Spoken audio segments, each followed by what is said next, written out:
till I can't no more. I got the horses in the back. Horse stock is a tag.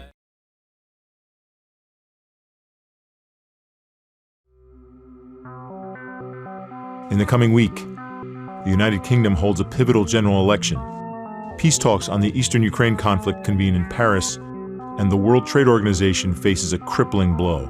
It's December 5th, 2019, and time for The World Next Week.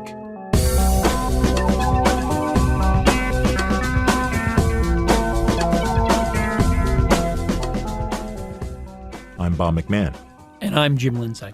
So, Jim, the United Kingdom holds snap general elections this coming week, December the 12th, to be specific. This vote comes after months of delay, and there's been a noted lack of consensus on the Brexit referendum. So this is now, I think, the third in the last 5 years, Correct. This election. So fill us in, Jim. Why is it being held? Well, the election's being held in the hope that it will break the Brexit impasse. The British voters voted to leave the European Union, but that has not happened yet. It brought down one prime ministership, that of Theresa May. Boris Johnson succeeded her. His was a do-or-die prime ministership. He was going to get the United Kingdom out of the EU by Halloween, October 31st. That didn't happen. The hope now is by going to a general election, the first one being held in December in Great Britain since, I think, early 1920s, that you're going to get an outcome that will finally put the matter to rest. And all of the polls suggest that Conservative Party is going to finish with the most seats. The big question is, will it have enough seats to either have an outright majority or be able to put together a winning coalition? That's the big question mark. A little bit hard to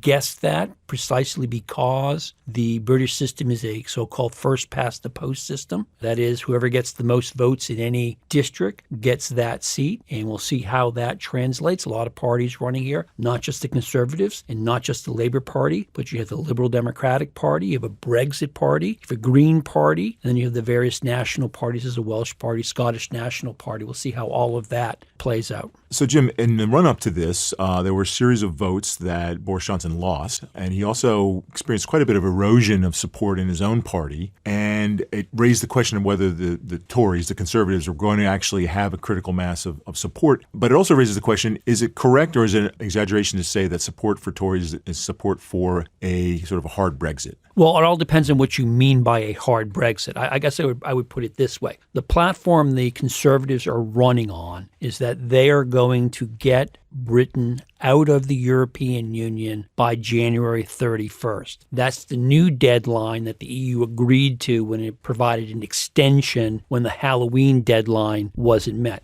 Johnson negotiated a deal which he was unable to get through the existing parliament, and my expectation would be that some version of that deal would be what the United Kingdom would go with by the January 31st deadline if, and this is the big question, if the Conservatives get a majority in the House of Commons. We'll see what happens there. Again, one of the really interesting things going on here is that the Labour Party is really sort of pursuing a yes and no strategy on Brexit. And that's what I was getting at. I was wondering whether this vote can be seen as a referendum on Brexit, but it seems like it's too muddied. Well, I would imagine if you're Boris Johnson, you win, you say it is a referendum on Brexit and you full steam ahead. Again, we'll see sort of how it all plays out. There are a number of sort of Remain parties. Think the Liberal Democrats, Lib Dems as the Brits call them. Obviously, the Scottish National Party wants to remain in the European Union. The Welsh National Party wants to remain in the European Union. We'll see how they do. One of the big questions in this, and this really sort of is shaping a lot of the voting, is how people feel about the leader of the Labour Party, Jeremy Corbyn. He is, I think, historically unpopular as far as opposition party leaders go, and that's because he is, I guess, a hard socialist, and many Brits simply don't want to see him become prime minister. I will note that Boris Johnson also has a lot of detractors. And here's you get into sort of the interesting way that British politics operate. The Labour Party is actually the biggest political party in the United Kingdom. And that is, in the United Kingdom, they measure the size of parties by people who pay dues to the party. I think the Labour Party has something on the order of 500,000 party members. And those are the people who have it sort of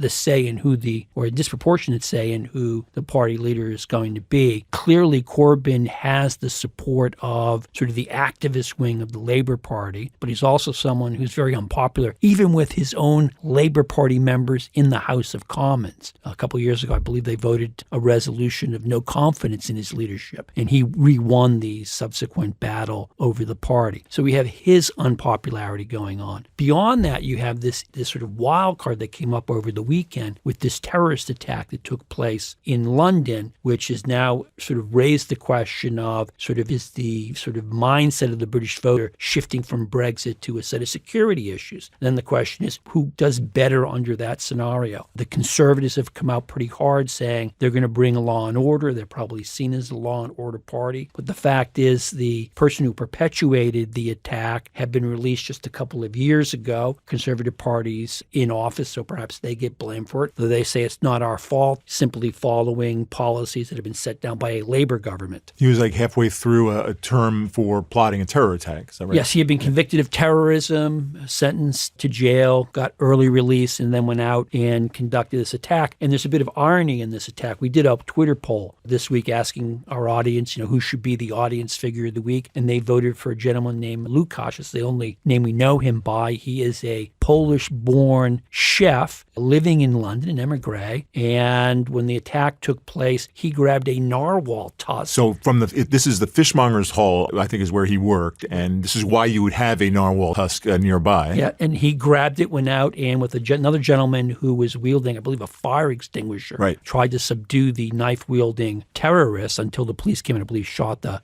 terrorist dead. And the terrorist, by the way, it was believed to have an explosive vest on. They did not know that it was not operative until afterwards. So they are taking a big risk, added to the layer of risk that was involved in these two. It was clearly an act of great heroism. These people were clearly putting themselves at risk, and Lukasz, the chef, was actually wounded and still, I think, recovering from his stab wounds. But the irony, of course, is that one of the animating factors behind Brexit was the opposition, the anger among many parts of the British population at the fact that being in the EU meant the free movement of people, and that lots of people from the continent were coming into their towns and changing them. And, there's often complaints, particularly about sort of the stereotypical notion of the Polish plumbers that were showing up. But here you have a case of a Polish chef exhibiting great heroism to save Britons in a moment of need. So we'll see how all of this plays out in the election. Again, it's next week, and it could be that Brexit is finally put to rest, or it could end up being a case in which what happens is we're back to where we already were, that the Tories have the most seats, not enough to control Parliament, so-called hung Parliament, and they're back to, do we ask the EU for another extension? But prospects for another Brexit-focused referendum, Jim, pretty grim, 50-50? What are you thinking? There's no movement toward having another vote on Brexit. I made the reference before about sort of the Labour Party trying to have it sort of both ways. One is that it argues that it would put together a better plan than Boris Johnson's on leaving the EU, and then it would put that plan up to a vote before in a national referendum with an option, as I understand it, to also consider staying in the European Union. And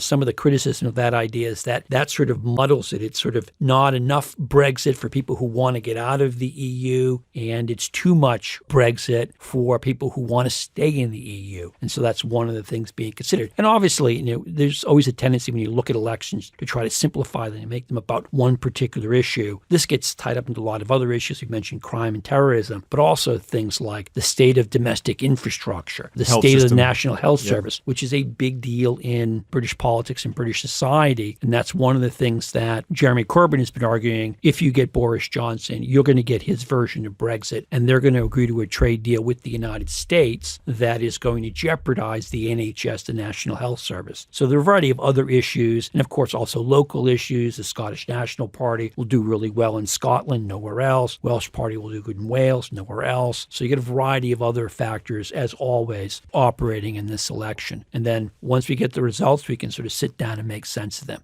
But Bob, let's jump over the English Channel and go to Paris, where there is a big meeting taking place of the Normandy Four. Those talks are set to begin on December 9. Now, the four countries that make up the Normandy Four are France, Germany, Russia, and Ukraine. Back in 2014 and 2015, the Normandy Four brought about first the Minsk I agreement, named after the capital of Belarus, where the meetings took place, and then the Minsk II agreements. Why, Bob, have these talks restarted after so many years? So, Jim, they're taking place the first time in 3 years under this formula, these four countries. And a lot of it has to do with the new Ukrainian leadership under Mr. Volodymyr Zelensky, who has become quite well known internationally for a number of reasons, including an infamous telephone conversation he had with President Trump. But on the merits of this meeting, though, it is really about a conflict that has been neglected, and it seemed like there might be some momentum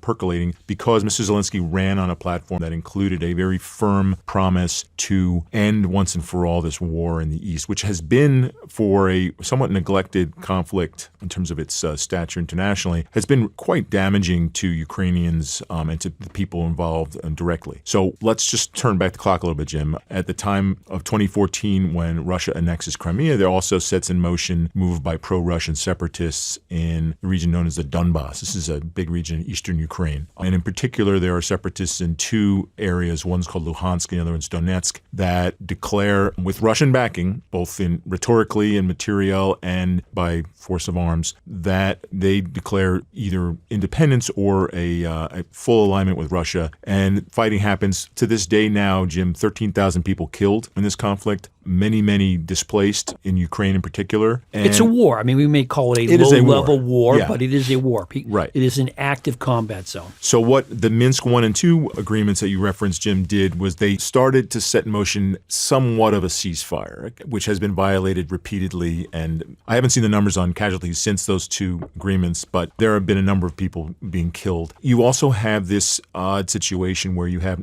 the Donbas region sort of cloven in two. There's a Ukrainian administered section, and there's the section in which essentially Russian occupied section that is shows fealty to Russia, that is under the control of separatists, and there is this sort of wary front line between the two. And what these talks are supposed to be about, Jim, is setting in motion some sort of plan in which there could be elections, local elections, that would then be followed up by setting in place some sort of special status for these regions. And that's where the real crux of this is. And you've seen it in the reporting over the last couple of weeks out of Ukraine and comments from Ukrainian officials and from Mr. Zelensky in particular, whereas they might have been at first more mindful of allowing greater autonomy in the region. You've seen comments from Mr. Zelensky, especially there was a Time magazine interview that's gotten a lot of attention this past week, where he's been much more wary of this, that he's not going to sell the farm, so to speak, and allow a great deal of autonomy. But that's politically controversial within Ukraine for President Zelensky to agree to this meeting. My sense was that at least some of the people who voted for him in the election earlier this year hoped that he was going to take a hard line in dealing with Moscow, and they see his willingness to sit down with the Russians as a sign of weakness, that he's not delivering the kind of nationalist policies they want. Am I misreading the situation? No, I think that's essentially correct, Jim. And there have been some demonstrations in Kiev in particular, not the level of the famous Maidan demonstrations of 5 years ago, but still demonstrations that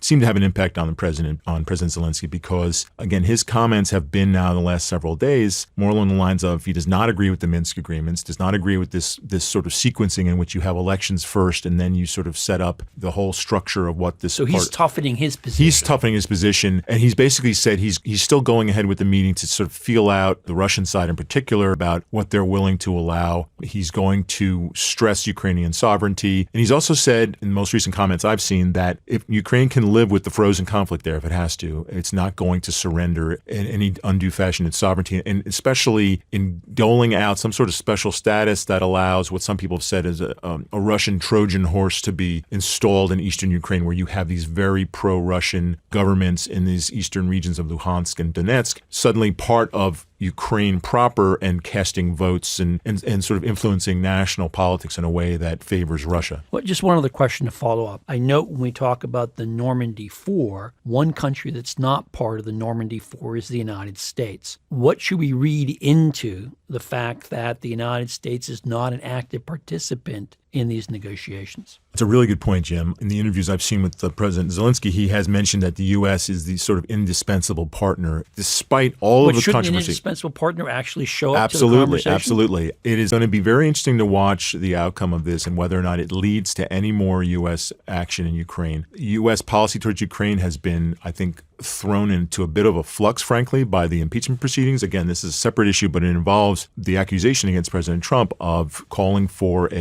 some sort of Ukrainian investigation into U.S. domestic opponents of President Trump as a quid pro quo, the big phrase used. The U.S. would provide armaments and a presidential meeting with Zelensky and so forth. But was the United States party to the talks that led to the Minsk I and Minsk II agreements? Because that was under President Obama, not President Trump. That is correct. My understanding is that the U.S. did play a role. And even if it was not part of the Normandy process that we've heard quoted with these four countries in particular, you still had a very active presence in the form of the U.S. envoy, Kurt Volker, who's now has stepped down in connection with this impeachment probe. But Kurt Volker played a very active role in trying to broker the implementation of some of the Minsk agreement stipulations. He had been an interlocutor of the French and the Germans and so forth. And so I think you're seeing, I don't know if I go as far as seeing an elbowing out of the U.S., but certainly the U.S. not asserting itself at this point. Interested to see what French and the Germans come up with. Separate to this, and another interesting aspect of these talks, Jim, is that there's going to be Russian and Ukrainian talks on energy issues. And this also gets into this sort of interplay between the Europeans and the Russians, because there is, as we speak, there's an effort to put this pipeline that circumvents Ukraine called Nord Stream 2 that brings Russian natural gas into Europe, but doesn't go through Ukraine, where it currently has been the place where most of the and there are a lot of gas American members of Congress and members of the Trump administration who are opposed to it. That's correct. And so the Germans have supported it. They're at the meeting. President Macron, who's going to be at the meeting, has been making a number of gestures and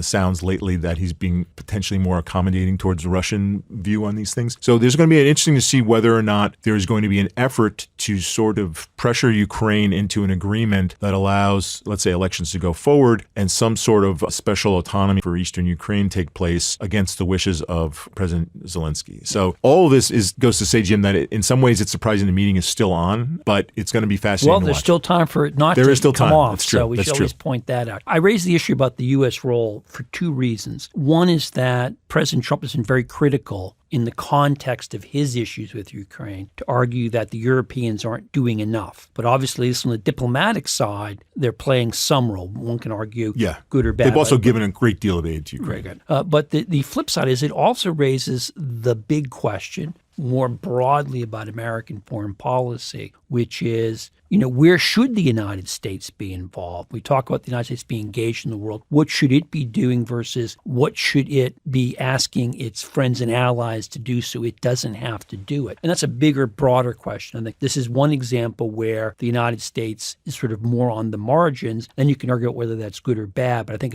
it touches in this broader issue of how American power, American influence, American diplomacy should and shouldn't be used. And maybe we'll see more discussion about that on the campaign trail. It tends to get raised in a broad sense without ever talking about real specifics about where you should be engaged and where you shouldn't. Well, it's a really good point, Jim, and it just ties into the famous quote from President Macron in his interview with The Economist that NATO is brain dead, and he was getting at something. He said it was suffering brain death. I want to be careful here. He was like, we're almost there, but not quite. We're suffering brain death, and what he's talked about, and he's been reiterating this, and NATO this past week has had this meeting of its leaders in London, and there's a lot of coverage about the atmospherics and personality. But President Macron was saying is that you're not seeing a great deal of discussion about the strategic direction of NATO. There's a lot about paying the 2% that NATO members have committed to pay on defense, and not a great deal of talk. And I didn't see a lot of talk about any sort of conversations that involve Ukraine, for example, in these London meetings. It was a meeting on the anniversary of NATO, obviously a very big deal. But they have a lot of business to deal with, and they're not getting that U.S. strategic direction, seemingly, at least from the highest levels that one would imagine they'd see. It seemed like those sort of direction was occurring on one plank coming from the National Security Council. I'm not sure whether that's happening now either, Jim. Well, we'll get back to that in a moment. Jim, we got another big issue happening, and we're going to stay in continental Europe, actually, because this organization is based there, and this is the World Trade Organization. Geneva. Based in Geneva. It seems to be in trouble. We've been sort of forecasting this or looking ahead to this for a while, but on December 11th, WTO appellate body member Thomas Graham is planning to step down. This would reduce the appellate body to 2 members, leaving it paralyzed in being able to hear cases, would not be able to hear cases and appeals, that this very powerful board that has power over sovereign countries' abilities to trade and so forth would not have that power. The U.S. has played a role in this, Jim. Can you talk a little bit about the functioning of this body and what we should be looking for? Well, the WTO is sort of like the global referee for trade. It's about a 160-member body. As you note, it's a very small secretariat. It's based in Geneva, and it was set up in good part because of American leadership, to go back to that theme, to try to create some body that would enforce trade rules. The predecessor arrangement, the Global Agreement on Tariffs and Trade, known by that lovely name GATT, had a lot of rules but no enforcement mechanism. And so people would point to each other and say, you're breaking the rules, and they would say, no, we're not, and there was no way to set it up. So the idea was WTO, in essence, has these dispute panels as a whole process, and it all culminates in the so-called appellate body. And the appellate body was supposed to be sort of the final dispositive place for rulings. And the way it was set up would be that the appellate body would rule, and it would say country A has broken the rules, and it either can comply with the rules or country B can impose tariffs. It was a way, in essence, to limit and channel conflict over trade rules. But everything depends upon having an appellate body. It's supposed to have 7 members. Well, what has happened is the United States, under President Trump, has blocked the appointment of any new appellate body members. And so as members of the body, their tenure has come to an end. They've fallen off of the committee. And just to be clear, what's going to happen midnight on December 10th is that 2 of the 3 remaining appellate body members are going to have their terms formally come to an end. Now, one of those members, they happen to be an American, a Chinese, and an Indian who are on this body. One of the members, I believe it's the Indian appointee, has said he's happy to finish working on the cases he's already been assigned. The American, Tom Graham, who is the chair of the appellate body, has said, when my term ends, I'm going to stop doing work. I'm not going to continue after. So that's what brings it to a close. Beyond that is the whole issue of the funding for the WTO. The United States government, the Trump administration, essentially has said it's not inclined to pay its budgetary obligation unless the significant changes are made. In November, the Trump administration put on the table a budgetary proposal which essentially wouldn't give the normal amount of funding for the appellate body, and so the other members aren't willing to live by that. So there's sort of this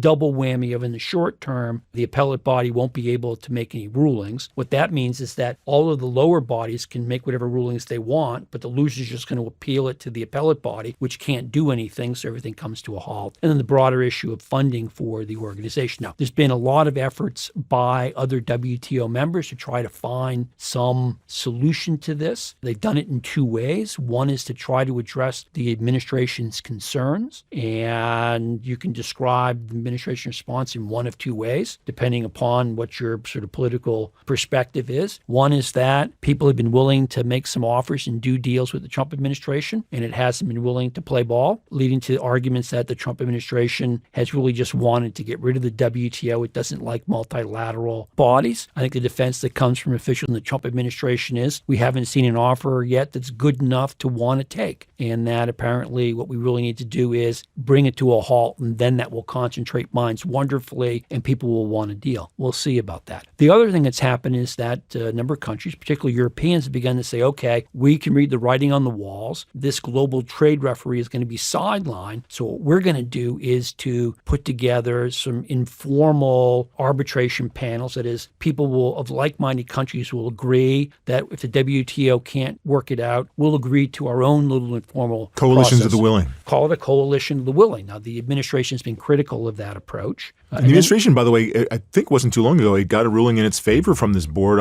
involving Boeing and Airbus, wasn't it? Very much so. And this is one of the things you have to be careful when you talk about the WTO, because President Trump has said over and over again, the United States always loses at the WTO. That's not quite right. Actually, when the United States files cases at the World Trade Organization, it wins most of the time. I mean, I think the numbers are like 90% of the time. It is true also when cases are filed against the United States loses a majority of the time. I think we're probably in the 80% range. Now, there's a reason for that. That is, countries file cases at the WTO that they think they are almost certain to to win. And so you have a bit of political science, as we call it, endogeneity. That is, people don't file cases where they're likely to lose, so those never show up in your statistics. I'll note, by the way, the Chinese have been much less successful at the World Trade Organization than the United States. And the WTO... And their entry to the WTO, by the way, is one of the things that the U.S. points to repeatedly as a major flaw. Exactly. I mean, both parties, Democrats and Republicans, agreed that China should come into the WTO. And I think both parties are unhappy with China's willingness to live up not just to the letter of the WTO, but also the spirit of the WTO. That's a much bigger conversation. But I do think that you, in essence, have this organization, which is set up to be the global trade referee. It's going to be sidelined. I don't think in the short run it's going to make that much of a difference. People will sort of find workarounds. The bigger problem is if you don't come up with some fix, whether it's 2 months from now, 3 months from now, 6 months from now, then I think you're going to see the global trade system really start to come apart, because countries in essence won't have anything to stop them from breaking the rules. And in that world, what's going to happen is powerful countries will break the rules a lot, and weaker countries won't be able to respond. And that's going to have all kinds of consequences. In some cases, if the United States, big country, big economy, we can throw our weight around, it will help us. But also for the United States, for some companies, they're going to find themselves getting squeezed because there won't be any place to sort of channel competition. And we'll sort of see how it goes. But it's another sign of how we're moving away from that so-called rules-based order in which there was at least some attempt to move away from the might makes right world that we had seen and witnessed so much before 1945. And while there are plenty of people who will speak on behalf of the benefits or the merits of being part of the WTO and having an appellate body functioning, it doesn't seem like there's a WTO lobby per se that's powerful enough to. Well, actually, in the sway. United States, it's probably an anti-WTO lobby, particularly in the United States is a very well-developed body of law that allows the United States to punish what it perceives to be unfair trade practices. And so this, particularly you sort of think of the lawyers' lobby that's built up around working with steel companies. Bob Lighthizer, USTR, comes out of that world, sort of aggressively use things like countervailing duties to sort of go after what they consider to be unfair trade practices. And indeed, there's a lot of the animus in the United States toward the WTO is really built around what their dislike for the fact that the WTO has ruled against certain U.S. trade remedies, unilateral trade remedies that Americans really like. We can get a whole separate conversation whether those trade remedies are actually fair. I think some of them, particularly something called zeroing, leaves a lot to be desired from a purely analytical point of view. But the reality is there's very clearly groups here in the United States who have never really liked the WTO because they much prefer a situation in which the United States can sort of throw around its own unilateral economic weight. Problem, of course, of that is there are other big countries that can retaliate. One of the big things happening right now is that the French have imposed a tax on internet companies, which fall disproportionately on American companies. Think Facebook, think Google. And President Trump has signaled that he's going to slap tariffs on the French. So if you want to buy some champagne, real champagne, Hurry. Probably want to go out to the stores and buy it right now for your Christmas celebrations. But again, these sort of trade wars historically, they can spread, and they don't happen all at one time. They can happen piece by piece. Bob, let's move to our figures of the week. I actually anticipated our audience figured when we were talking about the British elections, and that is people had voted on Twitter that we talk about the Tusk-wielding Londoner. But I guess I also want to sort of flag that we got a fair amount of tweets back at us. Hey, why aren't you talking about the Iranian protesters? Why aren't they your figure of the week? So let's talk about them at least briefly. Absolutely, Jim. And we actually have talked about them previously, but it's a story that's not going away, and there are more details emerging. Worse. Yeah, there are more details emerging. Now that internet has been mostly restored to Iran, you're starting to see some things emerging. Iranians are a pretty well-wired country, despite the autocracy that sort of has been very repressive, especially most recently. And so you are seeing things like video clips and other information coming out. Human rights watchdog group Amnesty International has revised upward its death toll from the government crackdown on the mid-November demonstrations and protests to 208. And that's seen as a conservative conservative estimate by some accounts. Some other groups say it's much higher, but it's still probably the highest and probably amounts to the biggest crackdown in about 40 years, basically since the Islamist Revolution. Remember 10 years ago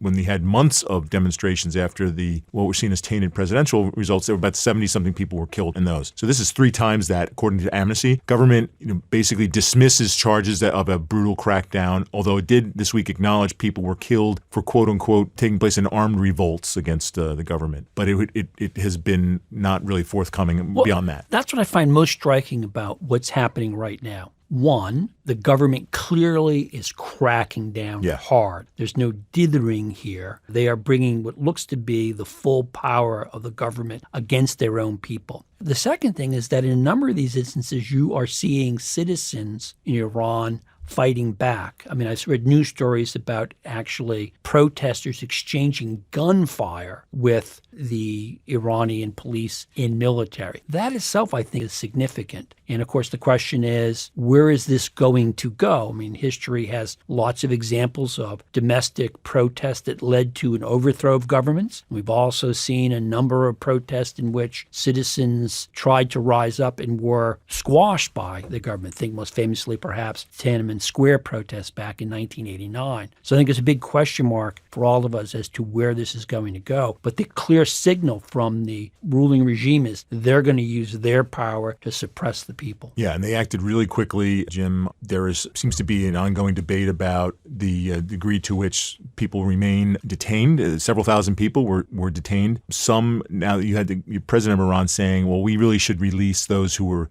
peacefully protesting. They don't deserve to be held in incarceration. We don't know how many that number is. Yeah. Again, the governments in these cases err on the side of caution usually and usually have blanket denunciations of all protesters. So we don't know where this is going to go. There have been some reports that families have been charged fees for returning the bodies of their loved ones so they can be buried. This is a tactic that harkens back to some even more brutal periods previously. So you're right, and it's happening in a context of what the U.S. is calling its maximum pressure campaign against the regime. It's under heavy sanction from the United States, directing sanctions that are influencing other commerce with Iran. The government was trying to ease or trying to compensate for that by eliminating subsidies on fuel. That triggered what happened on November 15th. It still needs to sort of reconcile what its approach is going to be in sort of navigating these difficult waters while also dealing with the blowback on what has happened so far. Yeah, another one of the issues in which we just have to say, stay tuned. Jim, who or what is your figure of the week? Bob, my figure of the week is a person. I'm going to go with Justin Trudeau, Prime Minister of Canada. He was caught on an open mic earlier this week at the NATO leaders meeting, apparently complaining about President Trump, and President Trump having held a impromptu press conference that had delayed Prime Minister Trudeau from getting to another set of meetings. Overheard in a hot mic, I think, with Prime Minister Boris Johnson of the United Kingdom as well as French President Emmanuel Macron, and it's what went viral, striking me, I guess, on 2 levels. One is that it always reminds one that don't say anything about other people that you aren't willing to see on the front pages of the Washington Post. But the second thing is, I think actually, to me, in many ways more interesting, it was President Trump's reaction. He said that Prime Minister Trudeau had been two-faced.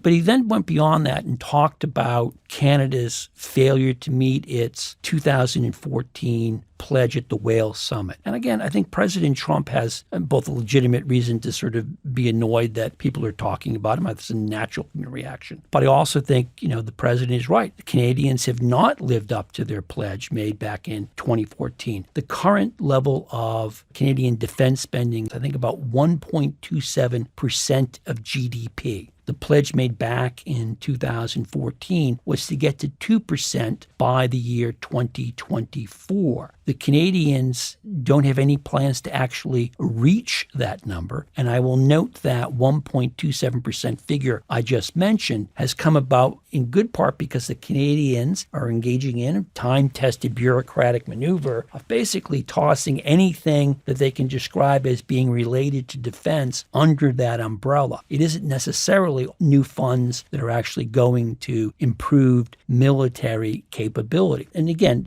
President Trump's criticism of the failure of many NATO countries to invest in their military capability is a criticism longstanding in American politics. It's not new with President Trump. And it does get to the heart of the whole idea of having an alliance. If countries aren't willing to invest in that alliance, it's hard to see how you can keep that alliance alive. And I do think NATO is important for the United States and American security, but it also has to be important to its other members. There was a great deal of talk at the summit, in the run-up to it, or at this meeting in London, about while those percentages are still lagging, I think it's less than a third of NATO's members have met that threshold so far, Jim, and we're getting it's about closer. 8 countries. About 8 countries. And of the 5 largest European economies, only one, Great Britain, meets it. And yet other money and other allotments toward NATO expenses, what have you, have been increased. President Trump was, I think, quick to mention, he said he was responsible for raising $130 billion or so in spending. And I think he can claim credit for that. And I think some of the criticism he faces as well is that he tends to speak in terms of NATO being sort of a protection racket as opposed to,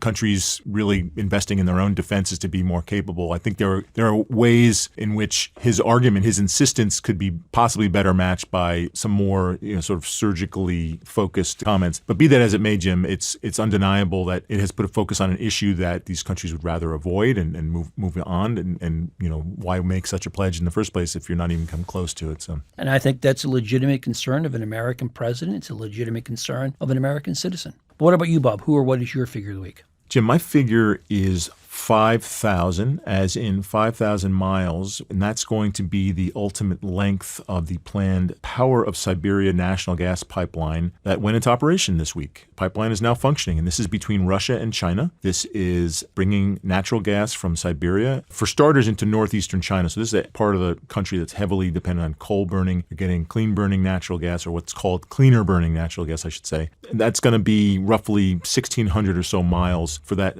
that's functioning as of this week. The plan is ultimately to bring it 5,000 miles down to Shanghai. And among other things, what this does, Jim, is it sort of starts to shuffle around and move around some of the geopolitical pieces here. It's not just Russia dependent on this Western market for its natural gas. China's a player now. This project is estimated at $400 billion. It's a lot of money. It's a lot of money. China needs this kind of gas. Russia needs this kind of revenue. There are all sorts of other issues that still complicate this relationship, to put it mildly, Jim. But this is a big new deal that I think people will need to watch as this part of the relationship continues to grow. I think it's very important, and it has 2 geopolitical consequences. One is that it brings Russia and China even tighter together, because you can't sort of move a pipeline after you built it. And obviously Russia's going to depend upon its ability to be able to sell gas to China, and China's going to depend upon its ability to get gas from Russia. But the other thing is that it does help on the global warming carbon emissions, because, again, natural gas is a fossil fuel, but it is certainly contributes less relative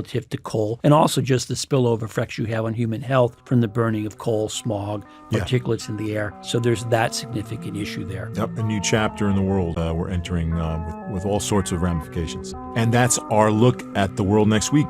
Here's some other stories to keep an eye on. The Nobel Peace Prize is awarded in Oslo to Ethiopia's prime minister, and members of the commission overseeing the Iran nuclear deal meet in Vienna. Please subscribe to The World Next Week on Apple Podcasts, Spotify, or wherever you get your podcasts. And leave us a review while you're at it. They help us get noticed and improve the show. Please note that opinions expressed in The World Next Week are solely those of the hosts or our guests, not of CFR, which takes no institutional positions. Today's program was produced by Zoe Collis with senior producer Jeremy Sherlick. Special thanks to Anna Shortridge and Caroline Cantus for their assistance. This week, our recording engineer was Charles Tolbert. Our theme music is provided by Miguel Herrero and licensed under Creative Commons. This is Jim Lindsay saying goodbye. And this is Bob McMahon saying so long.